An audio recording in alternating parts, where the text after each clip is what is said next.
Hello everybody, Prepper003 here today with another firearms related video for you. And this one's going to be something I know that a lot of people are heavily invested on and do a lot of research on.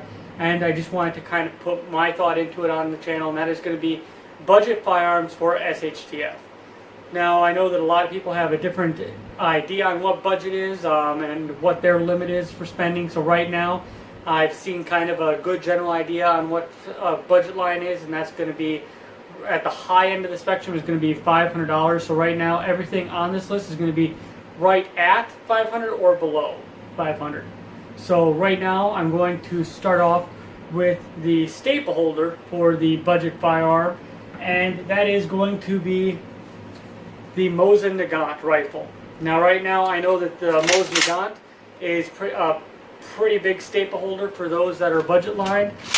Right now I picked up mine way back in 2012 whenever I first started getting into firearm prepping, because I was just out of high school. So my first rifle was pretty much the Mosin Nagant, and I've had it ever since. But right now I know how it feels to work a very limited part-time job with very low budget coming in and still having to make ends meet. So right now that's why I would say that the Mosin Nagant would be the baseline for the budget rifles. Now the one thing that you do have to take into account is that it is a bolt action rifle. So with that you do have to deal with the limited magazines, well, the limited magazine I should say, as you have just the standard fixed magazine and the low rate of fire that you do get with the Mosin Nagant. I know you can get quite a few rounds going down range, but you're limited by the amount of strip clips that you can carry and the amount of ammunition that the rifle holds, as comparable to something like an AKM or along those lines. So that just has to play into your thought process. I know that if you have a couple of guys with Mosin Nagants, you can get a good volley system going, but you do have to realize is that you were fighting in a different type of fighting style than the actual people that might be opposing you, because your standard gangbanger can easily pick up a AKM or an AR-15 for a pretty low price and use that against you, which is a higher rate of fire that's going to pin you down. They can outmaneuver you, and it doesn't take a genius to know the basics of tactics, and I mean just the rudimentary stuff. I'm not talking anything super specific small unit tactics, but just pinning an enemy down and moving up onto them. That's something the standard video game or a gamer will know. So now I'm going to move on to another staple holder, and this is going to be more for the urban prepper in my opinion, and that is going to be the shotgun for home defense. Now right now there's a lot of different shotguns out on the market, but for the most part most of your beginning shotguns are going to run right around the $200 to $300 range, depending on if they're used or not. But for the most part, you can kind of gauge that they're probably right around that mark. Now, the shotgun has a good amount of firepower when it comes to it, but you are limited with the amount of capacity. But you do have that extra bit of firepower with you, so you do also have to realize that you are going to be limited with the capacity, depending on what type of shotgun you're running, and if it does have magazines like the Vepr 12 or the Sega 12s and along those lines.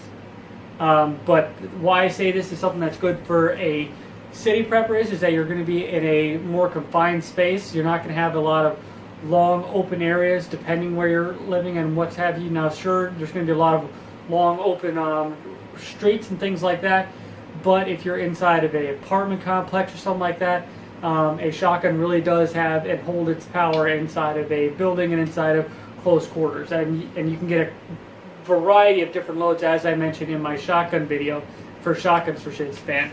So as a budget firearm, you do have that. I will suggest if you are going to go for a shotgun, get some type of rig that can accommodate a shotgun load similar to the SOE shotgun rig, that 12 gauge shotgun rig that I've shown in the channel before, just as a little bit of an advice for that one, or something along those lines, just because that's a staple holder. If you're running a shotgun as a fighting shotgun, being able to keep that shotgun up and running is going to be essential. Now the next thing is going back towards rifle, and that is going to be something I know that a lot of you guys hold dear for you, and that is going to be the SKS. And I know that a lot of you guys have a lot of opinions on the SKS as a fighting rifle for SHTF. I have my own opinions on it as well. But you just have to realize is with the SKS, you do have some issues. Now, the SKS is pretty reliable. I will give it that. The one thing you are going to have to deal with is that the magazines for them are not the most ergonomic. I know you can get some of the conversion kits for this to convert this to accept AK magazines, but you do have to realize that those aren't always 100% reliable. I know that there are some that are downright perfect and will function all the time. Then there are some that are kind of janky where they only function partiality of the time, if you will. But I digress. The one thing that you are going to have to deal with is with those SKS magazines is that they have that duckbill design to them to where they are not going to sit properly inside of a magazine pouch. So where you're going to have to run your rounds up. And when running your rounds up, you open yourself up to having all sorts of debris and everything else get into your SKS and everything else. If I was going to run an SKS, and as I have it set right now, I just run it with stripper clips. The only issue with that is that sometimes the stripper clips don't always want to work properly, and you do get some issues when it comes to the magazine reloading of your rifle. Now we're getting into the higher end spectrum, because with the SKS as well, you're still around that $200 to $300 range for most of them. Now we're getting into the higher end spectrum of the budget rifles for an SHTF scenario. And that is going to be the budget AK. And the budget AK is a very good staple holder. They function very well. They hold up to a lot of abuse.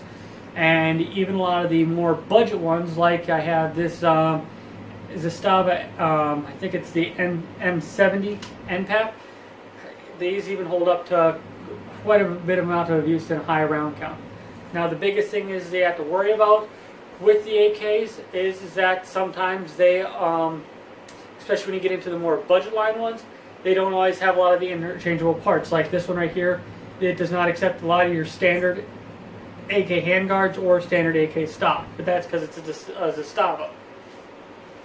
So you have to just realize whenever you are buying them and kind of do a little bit of research before you buy certain budget lines. Now I did get this one used for $500. I know that sometimes they might run a little bit higher than that, but right now I do know that you can get a lot of your Sentry AKs and things like that for that price, right around that $500 mark, depending on the model. But right now I put a little bit of extra money into this for the stock and the grip, but whenever I first got it, it was $500.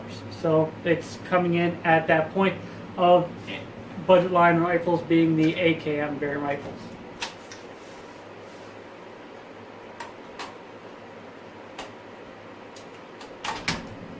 There. Sorry about that.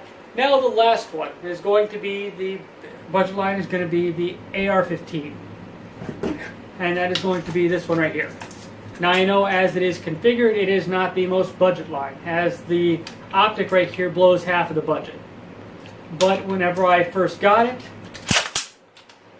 that was a pretty much without the light or the suppressor or the optic on it, it was right at the $500 mark.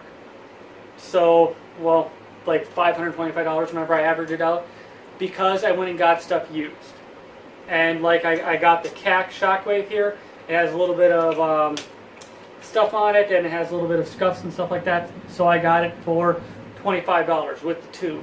The handguard that I got here, it was on sale, so I got it for $80 rather than the $100 plus that it cost. The lower I got at a pretty good price, and then it just has a standard mil-spec parts kit to it as well. So the entire thing cost me only a little bit over $500 to set up, especially since I got the bolt used from a buddy of mine. So you just have to kind of, if you are going to get a reliable budget end rifle, I will suggest look around, find used parts, because you can get a high quality rifle for a lower end cost if you search around, get some of the used stuff. Maybe some of your friends that run higher end stuff, kind of like my friends do, sell some of the stuff whenever they change it out. So maybe you might get a good grip for $5, or for a can of chew or whatever. You might be able to get a nice hand guard for a pack of cigarettes, just what have you, whenever they don't have that stuff on hand and just don't need it. So they can just give it out to whoever if they don't want to sell it to you. They can just give it to you, as has happened to me in the past. So that's just one of the few things that I would say. And whenever it comes to the AR specifically, I really would not want to go under $500 for that bare minimum. Like I say, I went and searched around for the more quality parts to make it, to get up to that, down to that $500 mark, as it was pretty much a budget project. A lot of the stuff I really got used, so I really didn't bother with it. Now, and like I look around for, if you are going to stay on a budget, one of the things I can definitely recommend is look for deals. Look for, like, save a little bit of money ahead of time for holidays, because a lot of stuff goes on sale on holidays and things like that. I'll look around on places like some of the Facebook for sale marketplaces. Like for an example, some of the tactical groups, if you will, they're constantly selling used gear, used gun parts and things like that. Nothing that's key to operations, if you will, against Facebook regulations or policies. But you can get a lot of good stuff on sale for a pretty good price. I know eBay is one. You kind of have to watch out with eBay on some of the airsoft reproduction kind of things, but you can still find a pretty good deal on eBay as well, and on other places online as well. So that's pretty much it right here. I want to hear your guys' comments on what you guys put for a budget item. Now, I do not have a budget handgun, as I spend a little bit more quality for my handguns, especially since my handguns are my everyday carry type of thing, so they're all over that bare $500 budget. Even my Glock 17 was over that at the $549 whenever I bought it, plus the tax and everything else. So that is one thing. Now, when it comes to buying budget, the thing that allows you to do is to get extra ammunition. It allows you to get the extra gear that you need, the extra magazines. So that's just another thing that comes when, if you are going to buy budget, you have that extra spending revenue to buy those other things. But I really want to hear what you guys put in value as your budget firearms for an SHF scenario, what you look for and what your aspect is, because I really kind of want to gauge the response on that and what the actual overall consensus is on budget firearms. Would you rather spend and save the extra amount of cash to get something that's a little bit more spendy and higher quality, like for example my HK762 or something along those lines, or what you cap your money at for a firearm? Like, do you cap it at $800? Do you cap it at $1,000? What do you guys kind of do and gauge? For me, I kind of just look for quality and will just save up, and whenever I can get that rifle that I think is a quality rifle that I need, I'll then spend that money and get it. As you guys have seen from my channel and from what's sitting behind me, I have spent a lot of money heavily investing on firearms, and I don't really cap myself for a limit, which I think does kind of hit me in a little bit on finances every now and again. But I really want to hear and see what you guys have to say. So thanks for watching, and remember, those that prepare for today survive tomorrow.